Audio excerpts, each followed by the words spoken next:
You are in the mouth of the beast. Under the mysterious taxodium trees, with their aerial roots like teeth, lies a pond. Believe it or not, there used to be a church here dedicated to the Holy Mary. Water has always been linked with the feminine universe.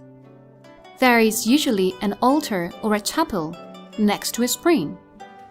This pond, populated by ducks and fish, collects the water coming from Mount Sumano and the Bonifacia spring in the villa. It also welcomes rainwater carried by the streams that crisscross the park. If you think about it, there are two kinds of water: still water that mirrors its surroundings like this pond, and flowing, singing waters such as creeks with sparks of light reflecting off the surface like wet stars. Let's pretend to be landscape architects and learn the tricks of their trade. Matching different shades of green, weaving together paths and streams, shaping the ground and playing with perspective, mixing proportions and composition as if it were a painting. These are all crafty ways to create visual effects, to stretch out the space or to shrink it, to make it higher, longer, more mysterious, more intimate. Let's look at the banks of the pond, at how the surrounding nature is mirrored in the water. Have you worked out any other tricks? Here's the recipe for a perfect English garden. To understand the Park of Sant'Orso, we should take a step back. In the Italian garden, symmetry was a tool used to turn nature into architecture and enclose it within a wall, almost as though the garden itself were a room of brick and stone.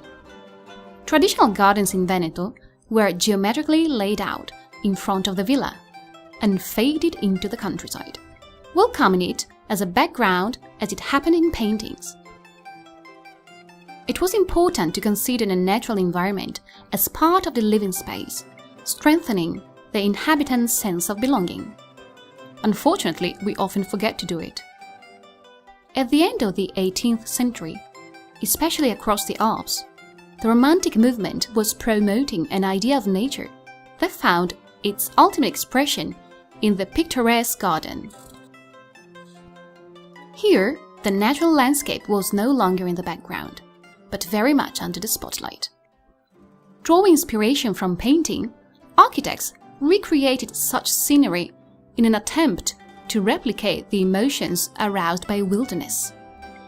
It was a time of travel and exploration, with travelers collecting mementos from past eras or exotic places. Architecture became eclectic.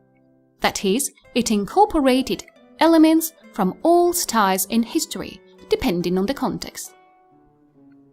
Thus, each place became a journey in itself, a miniature universe where emotions and thoughts could flow freely, leading to new experiences.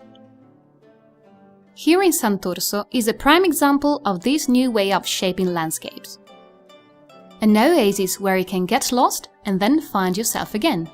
An encyclopedia of rare species, tangible poetry or music or novels. Strolling through the park, every visitor can feel like an explorer discovering new territories. It's an offering to imagination and dreams.